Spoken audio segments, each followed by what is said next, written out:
Yo, what is up, PPL fans? Shoutout here, coach of Bayern Mewnich, and welcome to PPL Season 4, Week 8.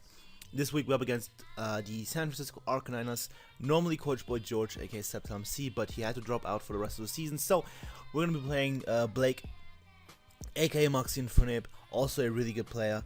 Obviously not quite George, because George is arguably one of the top, top 3 players in draft format, so...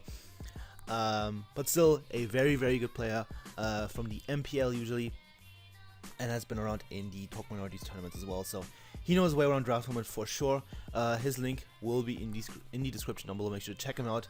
Great dude, and watch his side of the battle and his thoughts on this and stuff and things and shit. So yeah, so if you want to know what team I'm bringing, team analysis should have gone up before this. I hope it did. If not, gonna give you, well, even if it did, if you don't want to watch it, give you a quick overview. We have a Sash SD Sneasel, we have a, Mega Pidgeot, which does Mega Pidgeot things. We have 50 defensive core guys with skill swap for Mega Sableye. We have Magic Guard Clefable, Calm Mind T-Wave, just a standard set. Nidoqueen with Rocks and Life Orb and Focus Blast. And a Specs Sword Wash, because it does a ton of work to his team. So, I think, what was Mega Pidgeot? I think it was just Work Up Roost or something. Yeah, pretty sure it was just Work Up and Roost. And then the 2 standard attacks. So, let's look at what Blake decided to bring. He brought Azumarill, Manectric, Mega Sableye, P2, Frostlass, and Jirachi. Jesus, burping. Jirachi looks really weird in the Wi-Fi preview thing. Holy shit, I never noticed. It just looks like it doesn't have a soul. Anyway, so, surprises all over the place. He brought Manectric, which I didn't expect. He didn't bring his helmets, which blows my mind. I was certain he would bring the top 3, which are Azumarill, Jirachi, and Salamence, his first 3 picks, plus P2, so 3 out of those 4 are there. He also brought Sableye, which I thought was fairly likely just because it was probably his best answer to Sneasel. Frostlass makes sense because its dual step is actually really good against my team. Metric is another check to Mega Pidgeot, so that's fair enough. But a couple of good things. There's no Typhlosion. They didn't bring Lalia's Typhlosion, could have actually been a pretty big threat to my team, and so I'm like a Specs Sword and Wash, not like a defensive lefties variant. That could also definitely be a problem to my team, even though like most of my team just actually threatens it, barring the Go Ice, which can skill swap it, so and he didn't bring Duck Trio, so me going balls to the wall with Life Up Nidoqueen against the Duck Trio team actually works out perfectly because he didn't bring it as I expected, so that works. And other things, I think he's something else that he didn't bring. I can't remember. I don't have a good memory. So, I think that might be it. Whatever. So that's that. Let's just get into the game. I'm gonna lead off with my Sneasel because I'm expecting Jirachi lead. Pudgy Frostlass, so either or works perfectly fine with my Sneasel. And we'll see how that goes. So, Blake is issuing a challenge. And he's gonna be leading off with George, his Jirachi, so that works out perfectly for me. As I'm going to lead off with Nyx, and I'm just going to click Knockoff, turn 1. If I had Pursuit, I would consider clicking it. Would I have clicked it? I don't know, I don't have it, so it doesn't matter. So, going to click Knockoff, he goes into Apologies, his Sableye, which is not Mega yet, so it's actually going to take a very good chunk from this Knockoff, which tells me that he's probably more of a mixed defensive spread. Like, he has definitely good first def investment, but I don't think he's max defense. Hard to tell on Wi-Fi. So, he's going to make up as I just drop in Michael Fable. Moonshine doesn't care what anything the thing will ever do to it, so I'm fine. He goes for Toxic, scouting to see whether I am unaware or not. I am in fact Magic Guard, so this does not matter. It's actually pretty beneficial to me because now I can just freely spam T-Wave, which I'm going to click. Otherwise I would have to worry about him bouncing it back, obviously. So, going to click T-Wave, expecting Jirachi, but he just goes into P2. Tries Magic Guard, maybe just to sponge the T-Wave is what I'm thinking. Because obviously Clefable beats P2, unless I get really unlucky and he T-Waves me, but I can't be. So I'm going to T-Wave again, hoping that he goes to Jirachi. He doesn't. He stays in, goes for Tri-Attack. No matter what, this doesn't do over half. It does like 40% max if he's offensive, so that's all fine dandy. And I'm just gonna go for a Calm Mind because I'm like, hey P2, I beat you. Switch out, okay?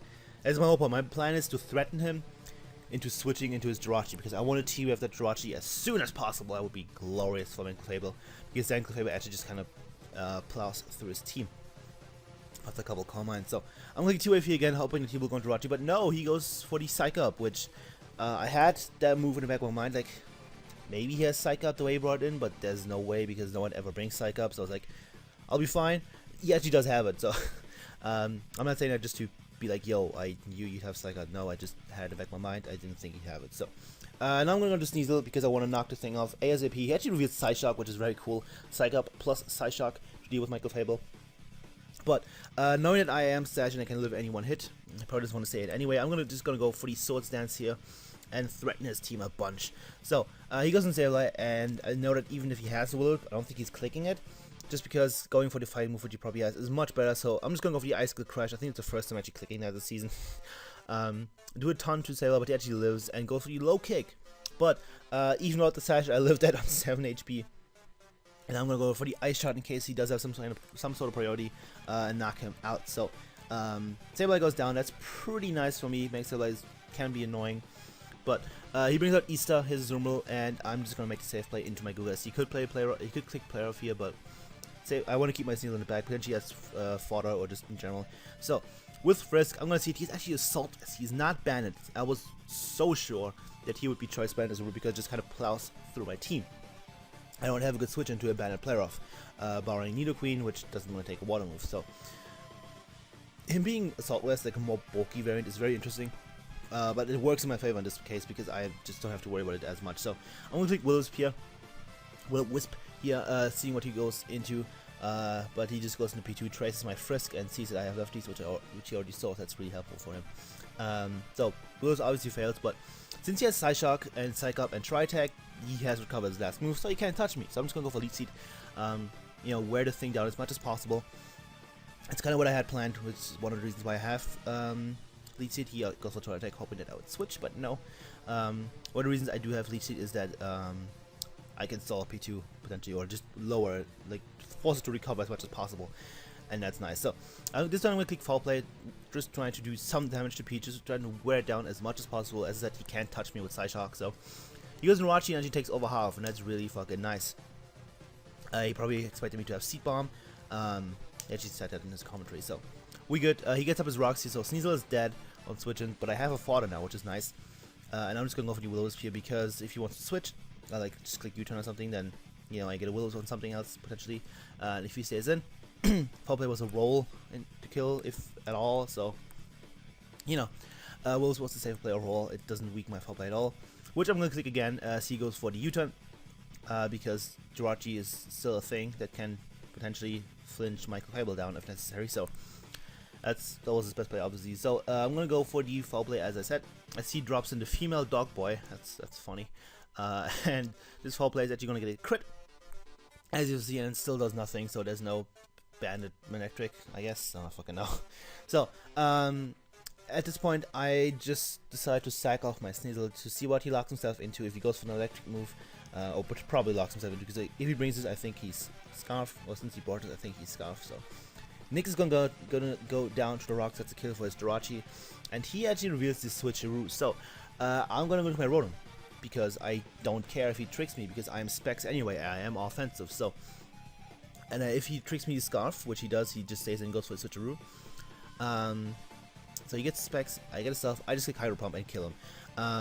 Hydro Pump seems like the overall safest play because I feel like he was expecting me to be defensive so he could trick me and then live a Hydro Pump, or expecting me to Volt Switch out and then he would be a threat to my team, but now I just knock him out. And now that I'm Scarf, I actually have a good check to his Frostless, so I'm super okay with this. He was into Zoomerl. I'm just gonna go to Pumpkin. Pumpkin doesn't care about AV Azu. If it was Bandit, this would be an issue, but he is not. And he's gonna go for the Ice Punch, and that does it. A fat chunk because Azumarill is strong, but Gourgeist is fat, so at this point I'm gonna click Will-Wisp just because if he stays in expecting me to overpredict, then I am in trouble and I'm gonna be really low. So I don't want that to happen. I'm just gonna Will-Wisp. As he goes into Jackie Frost, and I get a Will-Wisp off on that thing, weaken that, so that's nice.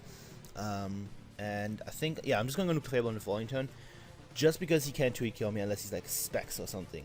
And if he's Specs, then, well, shit, I might take, I guess. If he's Specs, then I have a problem. But we'll see what he is. I'm just gonna drop in Clef. I don't need Clef for anything. Clef is just kind of there as an additional monster. And he actually has double trick, so yes, Trick Scarf Frostless, Switcheroo Scarf Mandrake, so he just really doesn't want me to have any items. But Clefable gets a Scarf, and that's cool, because I can just spam Moonblast here. I don't need Clefable anyway, as I said. And I have Scarf Rotom enough to check this offensively. And him tricking away both of his Scarfs means that Mega Pidgeot now outspeeds his entire team, and that's really good for me. So if I get rid of Pichu or weakened heavily, then Mega Pidgeot just kind of plows through his team. So gonna go for the Moonblast as Azu comes in. It still has a good chunk, even though he is Assault Vest, and I'm just gonna sack off Mega Fable, click Moonblast repeatedly until I die, just because I want to weaken the thing as much as possible. If necessary, put in range for something like my Mega Pidgeot, and yeah, that's that. So go for another Moonblast. He's gonna reveal that he has actually Power Up Punch, which is really cool. I didn't expect that because I expected just a banded variant, so obviously I wouldn't expect Power Up Punch.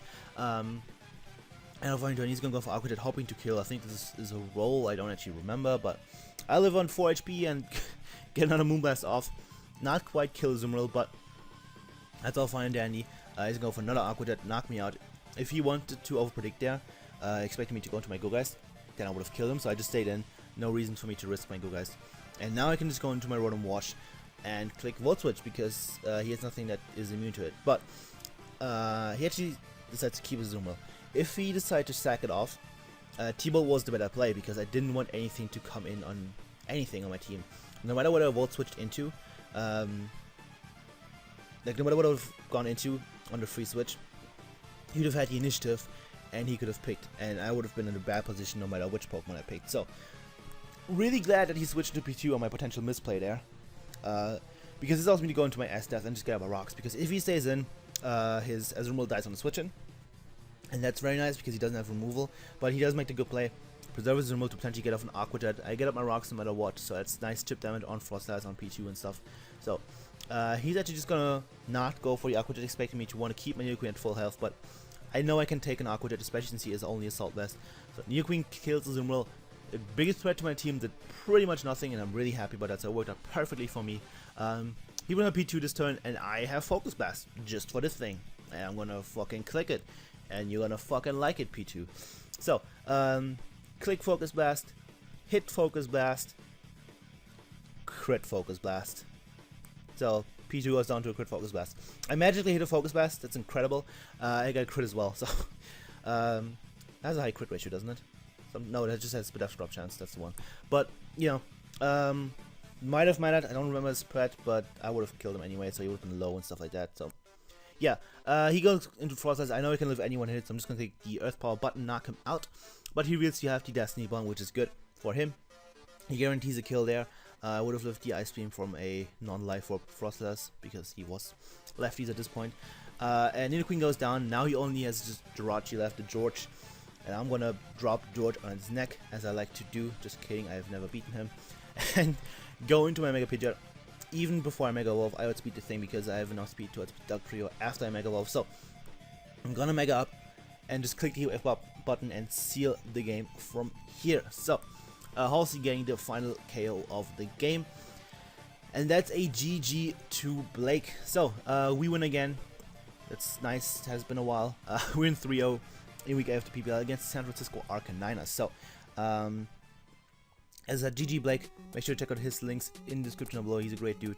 Also, shout out to Kelly for recording the match. I completely forgot to mention that. I think, yeah, and Juan for joining my team. So make sure to check out their links in the description below. I always do things with my hands when I say in the description below, and you can't see it. It's really weird. Anyway, so yeah, that's the game. Yeah, I think I'm really happy with how this team worked. I think I didn't make any crazy good plays. It just worked really well. The team just worked very well together. MVP is gonna go to a combined Go-Geist plus Nidoqueen. Go-Geist was just a huge annoyance to his team. Nidoqueen did a ton of work, got 3 kills, got up rocks. And Rotom Wash was also cool, so like everything just kind of worked. Everything did something, so I'm really happy with this. And yeah, that's a good game. And yeah, good game to Blake as well. I think I already said that like twice. Whatever. So yeah, we move up to 4-4. That's kind of better, but still shit. And next week, we go up against Necro Steve when his Eternal City Enders. I'm actually not going to play that game myself because of time zones and stuff and things. Necro works, and he has really shitty work times for me, and I guess for him too, because work time is always shitty. So it was pretty much impossible for us to schedule a game for ourselves to play, so I asked my good buddy Mr. Murkrow to play a game for me, and he did. So you will hear him commentate the battle, but I'll probably add in something at the start and stuff. So yeah, this is gonna be it. Tell me what you think of the game, what you think of the team and stuff and things, and yeah, did I do well? I hope I did. So leave a like, leave a comment, leave some newts. I will appreciate those videos, and hopefully see you guys next time. Goodbye.